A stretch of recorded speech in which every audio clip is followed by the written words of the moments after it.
Uspallata. This is the mountain region that is best known for being the last toilet stop, the last restaurant stop before you get to the border with Chile or up to the heights of Aconcagua. But this remote and incredibly beautiful region has also become a wine region in recent years and home to the highest altitude vineyard in Mendoza.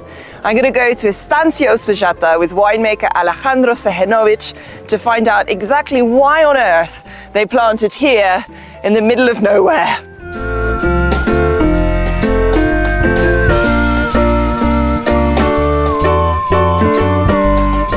Excellent, so we've arrived finally to Estancia Uspallata with Alejandro and Jeff. You both partnered in this project in 2015, but it was actually planted before you arrived. Yeah. I swear you're on speed dial for all the winemakers around Argentina who need help with these extreme terroirs. What happened when you got that call, and why did you want to be part of this extreme place? Well, we like with Jeff to make wines that express places and soils. So when we saw this place, amazing landscape and a very weird and different formation of soils, we say with Jeff we have to make wines from this vineyard. And what is so weird, because you know, when we think of the rest of Mendoza, we're typically looking at alluvial soils coming down from the foothills. Here we're in the center of the Andes. Can you tell us a bit about the geology here, how it was formed and what that means for the vineyard? Well, first, the geology is different. These are coming from mountains, which is an igneo, which means that the minerals they found it in the subsoil, and then they solidify and appear up. And then there was a big earthquake that formed all these hills you see here. And then the hills make a colluvial formation that form the soils you are seeing now. So truly it's a totally different of the rest of Mendoza. The soils, the name of the soil is porphyrous rocks. It's porphyry rocks that normally you don't have in the vineyards in the rest of Mendoza. And well, this makes this place unique and different. Excellent. And we're going to taste the wines later and see how it translates. But the other important element here to the terroir is, of course, the climate and the altitude. Tell us a bit about how, you know, what that means being at 2,000 meters altitude. Well, we are at 2,000 meters altitude. This is an area which is extremely dry. And this means that we have very cold days, very cold nights.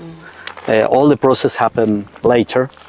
And the intensity of the sunlight is extremely important. And the vineyards react against the intensity of the sunlight and react producing more skins. The skins, they are thicker, and there is much more aromatics in the skins. And this also produces a different kind of or type of aromatics. And to that, you have to add that the maturity happened in lower temperatures, so you have a totally different kind of flavors.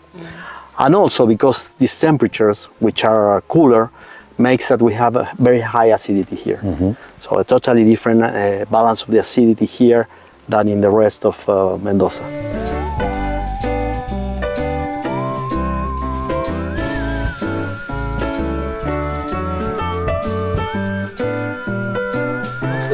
Now, we've been talking about the great things about this terroir, but I imagine there's some challenges too. Yeah, plenty challenges. To be honest, what is really tough here? What makes it? Why are we not surrounded by vineyards? Yeah. What makes it tough to grow? Well, first of all, like all in Argentina, is the water. This particular vineyard have a water coming as a spring water. A spring water. Yep. Excellent. And allows to irrigate a portion of the vineyard. The rest, we are in the desert, there is no water, so you cannot make more vineyards. So first is the water, and then of course there are certain climatic conditions, especially here it's very windy, which is, you can do a vineyard, but it is something that you have to take care. We have nets for the wind. Normally in Mendoza we have nets because of the hail. Here it's because of the wind. And of course people. It's difficult to find people here to work the vineyard. Most of the people that live in Uspallata, they don't know how to work in a vineyard. Just been a teaching process as teaching well. process, or most of the time we are bringing people from the valley through here for the work. Okay. And how fast can those winds get? When you talk about the strength of the wind. Certain days it can be very, very strong. Very strong winds, more than 60 kilometers per hour. They can be very strong.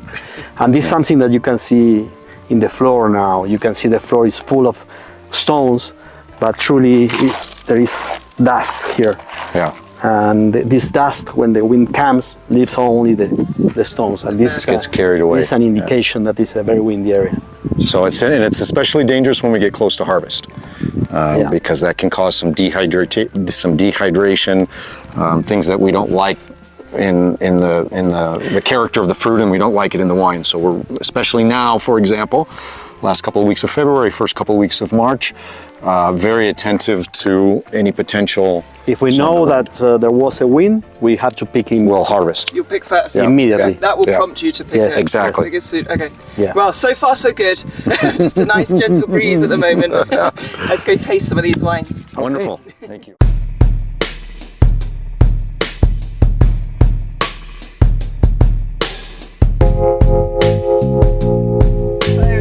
My favourite part, tasting the wines. We've got your entire portfolio for now. I know that you've planted some Riesling, Nebbiolo, Semillon, but we're going to have to wait to try those. But for now we have your main varieties, which is Pinot Noir, Malbec and Cabernet Franc. Yes, ma'am. And we're going to start with the bubbly, which I think is great, because actually seeing all the amazing sunlight here and the colourful mountains, I kind of forget that this is Winkler 1. Yeah.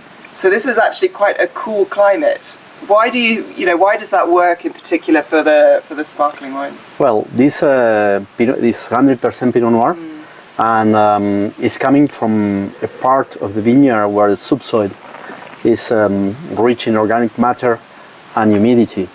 That makes the soils are also very cold. And this preserves a lot the freshness, the acidity, and so acidity is very high. And this is great for sparkling. So we ferment this Pinot Noir and then stay in the bottle in the second fermentation for about 2 years.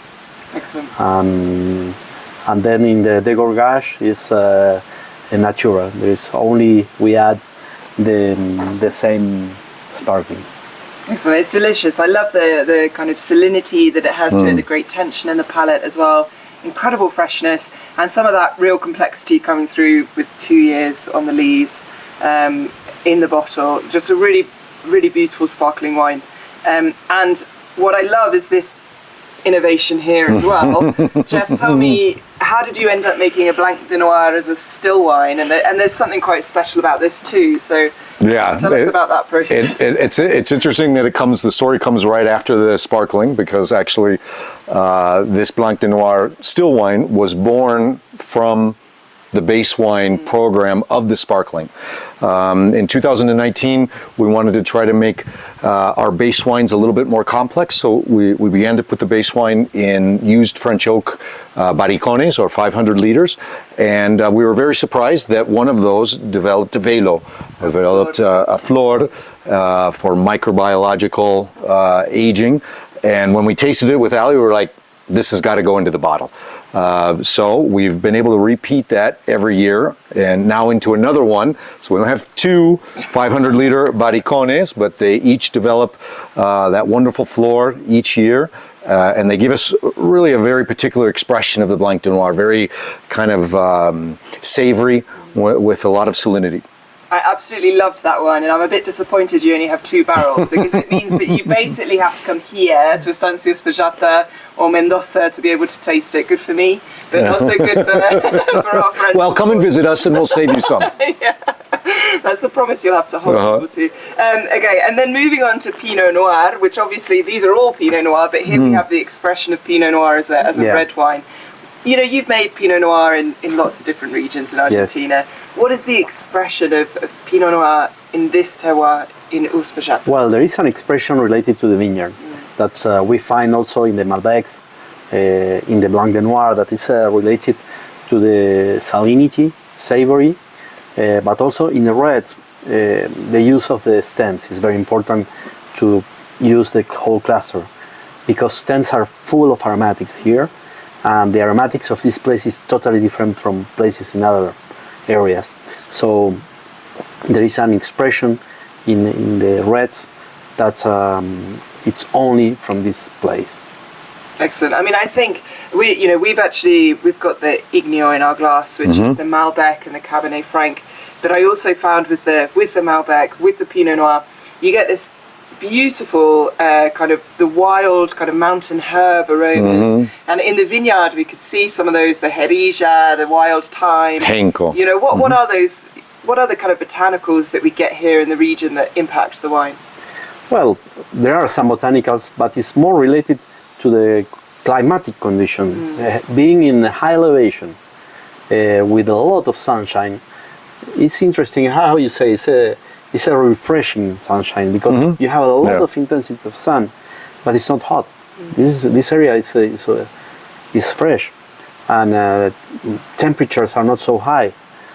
This produces a totally different kind of aromatics. You have to think that the aromas of Malbec here, there is no, the aromatics are totally different than the rest of the valley.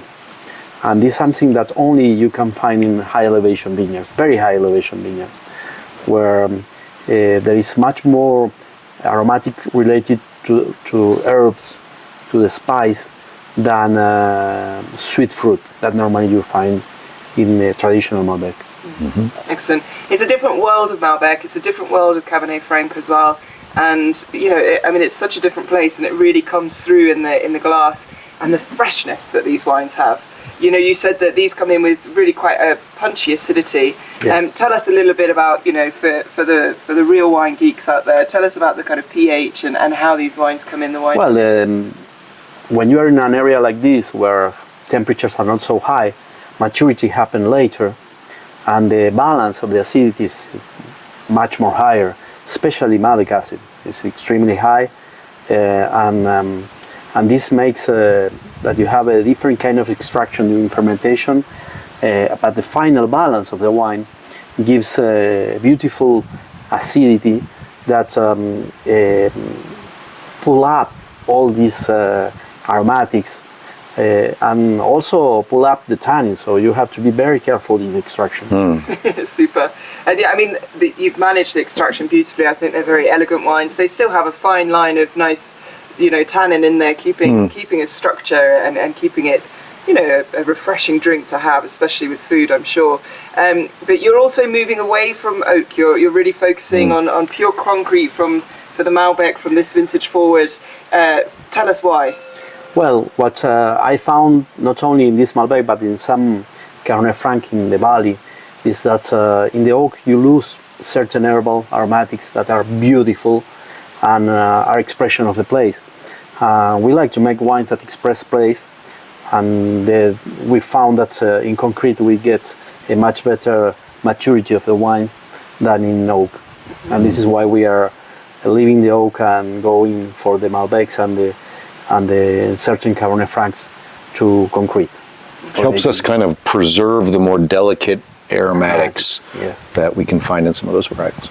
Super. and also you preserve not only the aromatics but also the salinity and the savory. In the oak tend to make wines more sweet, more Malbecs more sweeter. Excellent. And just before we finish, obviously these wines are all about expression of place. If you were to pick a couple words to describe Uspallata as a place. Oh, this is a wonderful landscape, and we are trying to reflect this wonderful landscape in a wine.